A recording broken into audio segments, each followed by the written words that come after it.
श्री महाप्रज्ञ गुरवे नमः।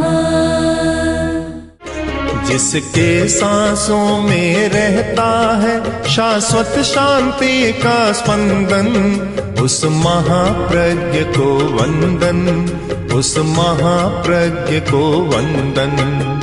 सत्य अहिंसा अनेकांत को अर्पित जिसका तन मन, उस महाप्रज्ञ को वंदन, उस महाप्रज्ञ को वंदन।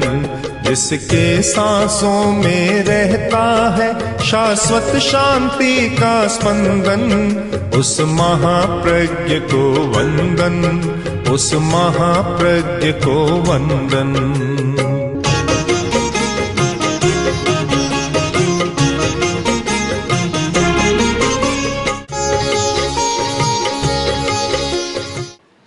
त्याग और संयम, इन दो शब्दों को बहुत बार सुना जाता है। बाजार का क्षेत्र और घर का वातावरण पदार्थ और भोग का रहता है। बाजार में पदार्थ ही पदार्थ है।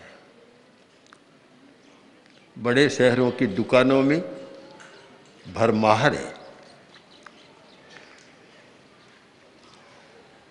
और घर में भी वही वातावरण है। दूसरा स्थान है धर्म का स्थान। वहाँ आदमी जाता है तो दो शब्द बार बार कानों से टकराते हैं कि संयम करो, त्याग करो। आदमी के सामने समस्या है कि 24 घंटा में 1-2 घंटा तो संयम और त्याग की बात सुनता है, वो 20-22 घंटा उस वातावरण में रहता है। दोनों में कैसे समन्वय स्थापित कर सके, बड़ा कठिन है। एक साधु सन्यासी के लिए त्याग जितना सरल है, गृहस्थ के लिए उतना ही कठिन है। क्योंकि एक साधु सन्यासी के सामने न बाजार है और न घर का वातावरण है। उसके सामने तो साधना का क्षेत्र है। यह कहने में भी संकोच नहीं होता कि साधु सन्यासी भी अब साधना के वातावरण से थोड़े दूर होते जा रहे हैं और बाजार की ओर झुकते जा रहे हैं, पदार्थ की ओर झुकते जा रहे हैं, भोग की ओर झुकते जा रहे हैं। यह तो आश्चर्य की बात है। पर वास्तव में 1-2 पंक्तियां ऐसी बन गई थी कि एक अगारी और एक अनगार। एक तो अगारी यानी घर वाला आदमी जिसके पास घर है, और एक अनगार जो घर को छोड़ चुका है, वह अनगार है। अब अगार और अनगार का वातावरण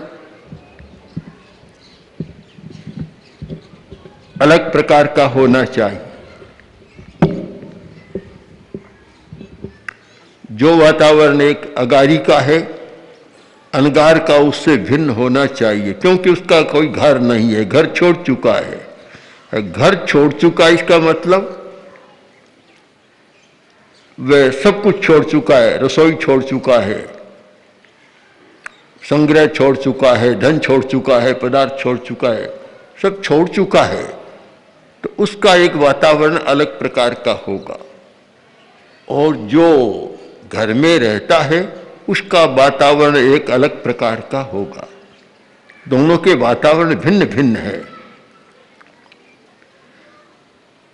एक गृहस्थ जो अगारी है, घरवाला है, वह एक साधना के वातावरण में आता है और कुछ सुनता है कि संयम करो, त्याग करो। अच्छा लगता है कि संयम करना चाहिए, त्याग करना चाहिए। किंतु जब बाजार में जाता है और घर के वातावरण में जाता है, उस समय त्याग और संयम शब्दों का अर्थ कमजोर हो जाता है। एक बड़ा द्वंद्व है, बड़ी समस्या है। इस समस्या को कैसे सुलझाया जाए? और इसीलिए लोग कहते हैं कि सुनते बहुत है पर करते नहीं है। तो पहले तो उन्हें यह सोचना चाहिए कि 22-23 घंटा तो रहते हैं पदार्थ के वातावरण में, और 1-8 घंटा रहते हैं संयम और त्याग के वातावरण में, पदार्थ त्याग के वातावरण में। दोनों में कितना अंतर है? 1 और 23 घंटा और 1 और 1 घंटा। अब 1 घंटा का वातावरण 23 घंटा को कैसे प्रभावित करे? एक प्रश्न है, कैसे प्रभावित कर सके?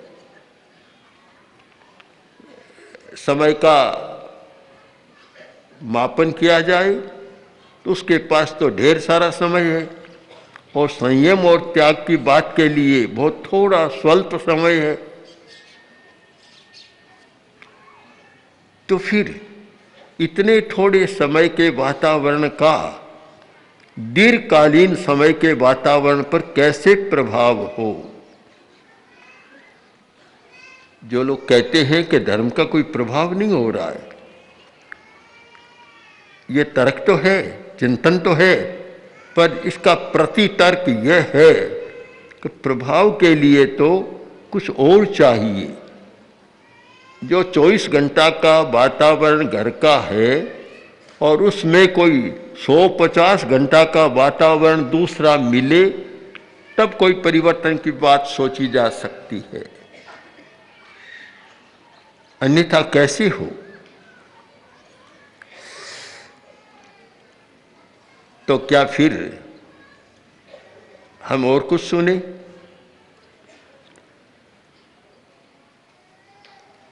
सच्चाई यह है, और हमें सच्चाई पर बहुत ध्यान देना चाहिए,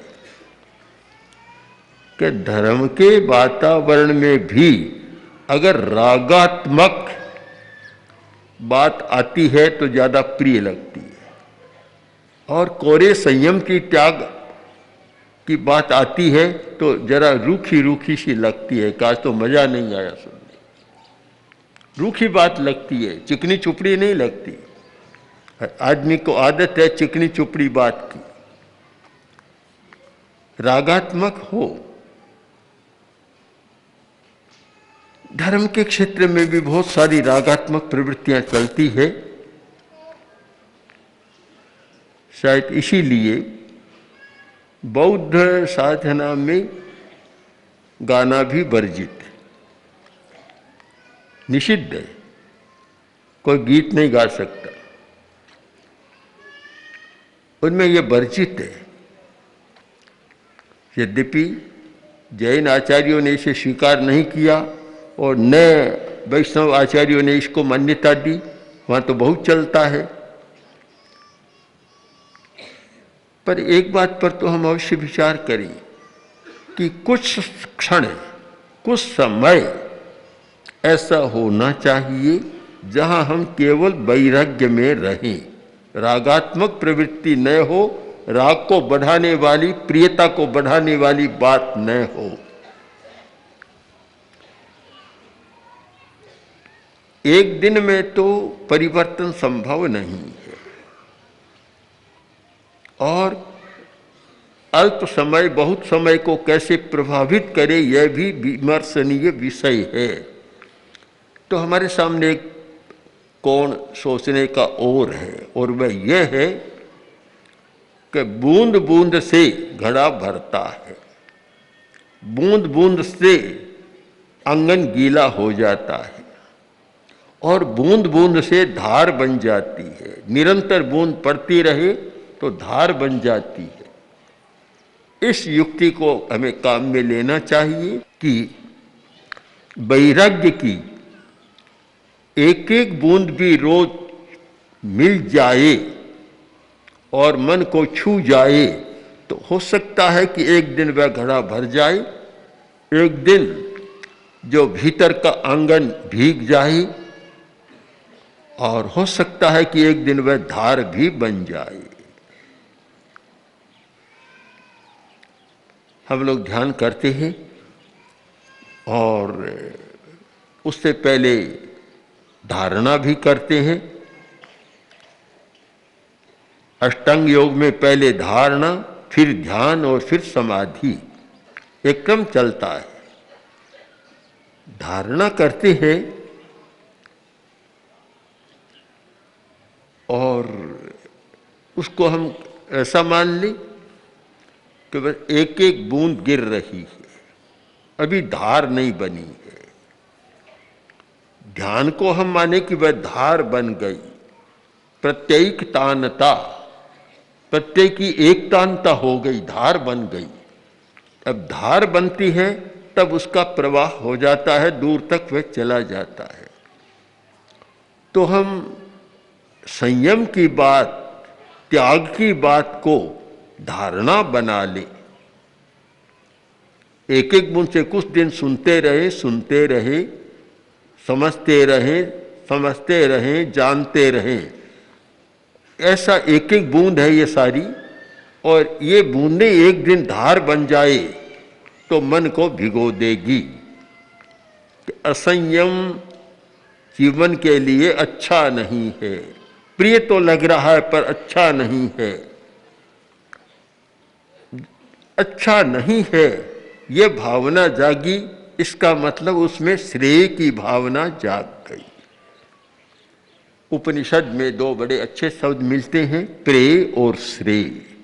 प्रेय और श्रेय, एक है प्रेय का जगत, प्रियता, अच्छा अच्छा लगता है, सब अच्छा लगता है, पर जो अच्छा लगता है अंत में वह दुख देने वाला हो जाता है। खाना बहुत अच्छा लगता है पर ज्यादा खाए तो वह दुख, अच्छा लगता है ज्यादा करे तो वह दुख देने वाला हो जाता है। पदार्थ के हर भोग की यह प्रकृति है कि अंत में वह विरस हो जाता है, दुख देने वाला हो जाता है।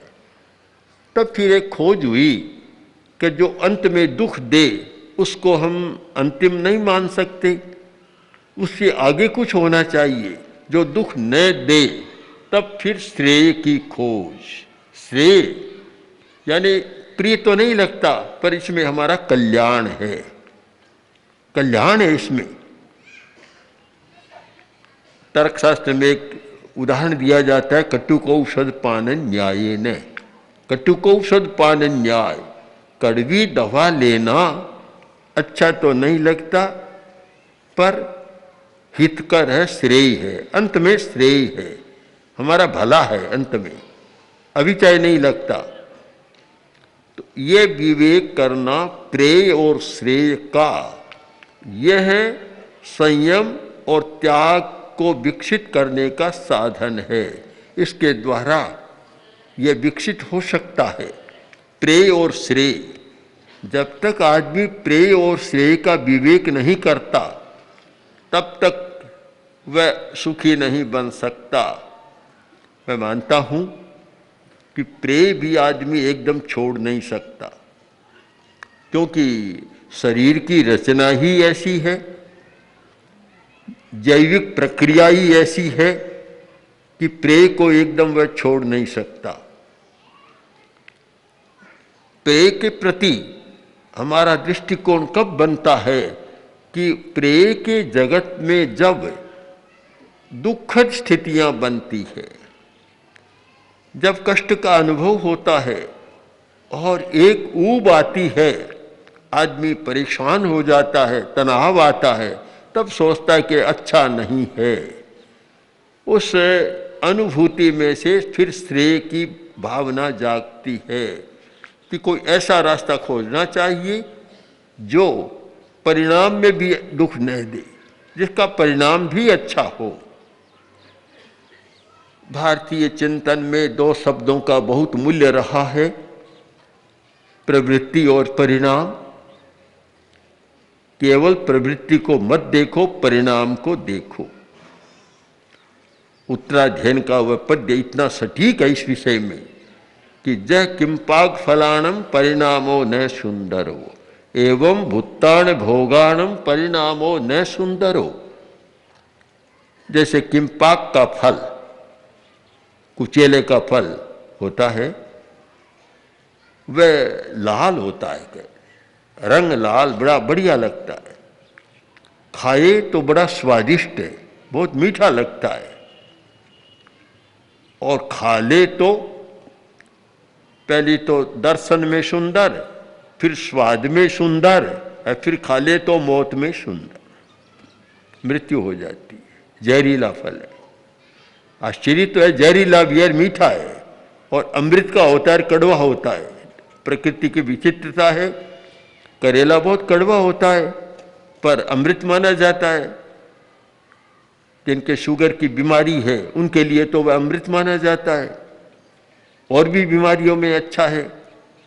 तो प्रकृति का विचित्र नियम है कि कड़वाहट के बीच में अमृत है और मधुरता के बीच में जहर है, दोनों बातें हैं। तो जो वह कुचेले का फल, किंपाक फल, खाने में स्वादिष्ट, किंतु परिणामो न सुंदरो, परिणाम में अच्छा नहीं होता, परिणाम होता है मृत्यु। कुछ घटनाएं आती है कि कुछ व्यक्ति, पुराने जमाने में जो साथ चलता था, 100-200 लोग साथ में मिलकर यात्रा करते थे, तो कुछ युवक यात्रा पर जा रहे थे, 150 लोग थे। अब जंगलों में रास्ता था, जंगलों में जा रहे थे और एक वृक्ष देखा और उसके फलों के रंग ने आकृष्ट कर लिया, इतना बढ़िया रंग लग रहा था।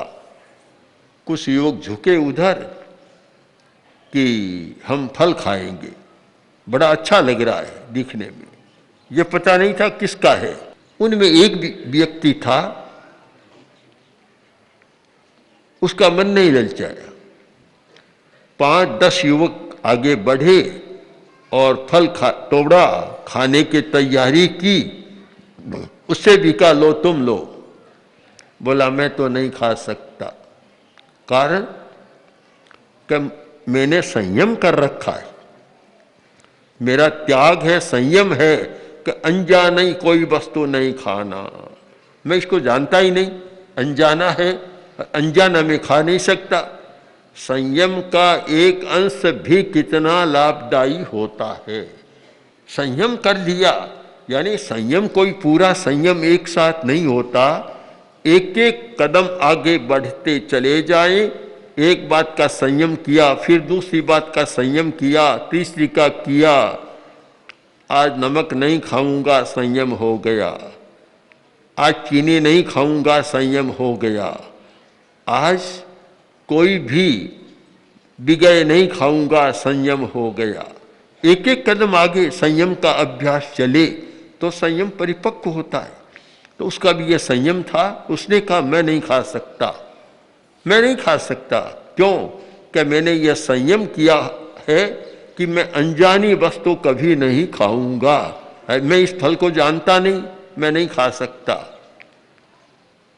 बहुत समझाया उन्होंने, पर नहीं खाया।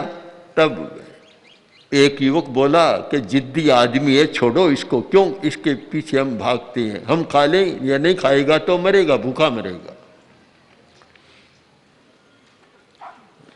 कोई बात नहीं, वह तो अलग हो गया। और उन लोगों ने वह सारा खाया, 5-10-20 युवक थे, खाया। खाने में बड़ा अच्छा लगा, बहुत अच्छा लगा। किंतु खाने के बाद आंखों में मादकता छाने लगी और बोले कि थोड़ा विश्राम कर ले, थोड़ी नींद ले ले। खूब तृप्त होकर खाया है, अब आगे चलेंगे। बस खाया, सोए और फिर सदा के लिए सो गए, फिर उठे ही नहीं। इस कथा वस्तु को भी हम इस गाथा के माध्यम से समझ सकते हैं कि जय किंपाक फलानम परिणामो न सुंदरो, जैसे किंपाक फल का परिणाम अच्छा नहीं होता, वैसे ही भूतानंग भोगानम परिणामो न सुंदरो। बहुत प्रकार के भोग हैं, पांचों इंद्रियों के भोग, अच्छा लगता है, अच्छा स्वादिष्ट लगता है, रूप भी अच्छा लगता है, मनोहर सारी बातें लगती है, पर परिणामो न सुंदरो, परिणाम उसका सुंदर नहीं होता। तो हमें परिणाम पर विचार करना चाहिए, केवल प्रवृत्ति को नहीं, केवल स्वाद के काल को नहीं, किंतु उसके परिणाम काल को हमें देखना चाहिए और उस पर विचार करना चाहिए। तो ये हमारे सामने दो क्षण है, एक भोग का क्षण और एक भोग के परिणाम का फल का क्षण। इन दोनों पर विचार करें तो फिर संयम का तत्व हमारी समझ में आ सकता है, हम संयम का मूल्यांकन कर सकते हैं। और प्रत्येक व्यक्ति के लिए जरूरी है कि वह संयम का मूल्यांकन करे, संयम का मूल्यांकन। और वह संयम का मूल्यांकन एक जीवन की दिशा को बदलने वाला, दुखों को कम करने वाला और व्यक्ति को दुख से सुख की ओर ले जाने वाला है। इसलिए केवल साधु सन्यासी नहीं, जो गृहस्थ है उससे भी एक कण कण करे, चाहे एक बूंद बूंद करे, पर संयम का रोज अभ्यास करना चाहिए और संयम का मूल्यांकन करना चाहिए, जिससे वह प्रेय से हटकर और श्रेय की दिशा में भी प्रस्थान कर सके। ओम। आचार्य महाप्रज्ञ 20वीं 21वीं सदी के अतुलनीय दार्शनिक, अद्वितीय विचारक, विलक्षण साहित्यकार, अद्भुत प्रवचनकार तथा जन उद्धारक थे। उनके सृजनशील चिंतन कल्याणी वाणी ने प्रत्येक व्यक्ति के हृदय में एक स्थान बनाया। सरल भाषा में जीवन की सच्चाइयों को छूने वाले उनके विचार श्रोता व पाठक के हृदय में उतरकर आत्मनिरीक्षण, स्वदोष दर्शन व आत्म परिष्कार की भावना जागृत करते हैं। उनका समग्र साहित्य अब आ रहा है महाप्रज्ञ वाङ्मय के रूप में। 121 पुस्तकों की यह नवीन समायोजना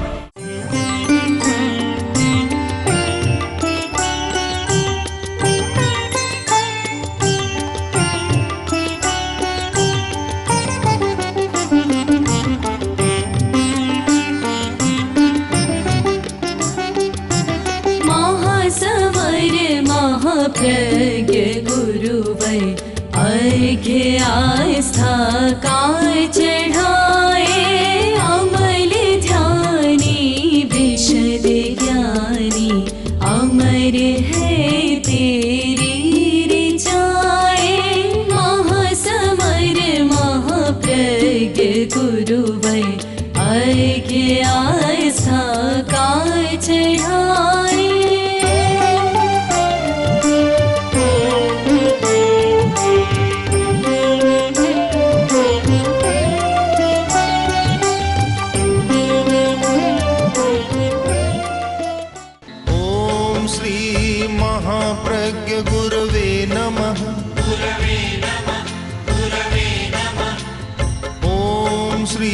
महाप्रज्ञ गुरवे नमः। ओम श्री महाप्रज्ञ गुरवे नमः। ओम श्री महाप्रज्ञ गुरवे नमः।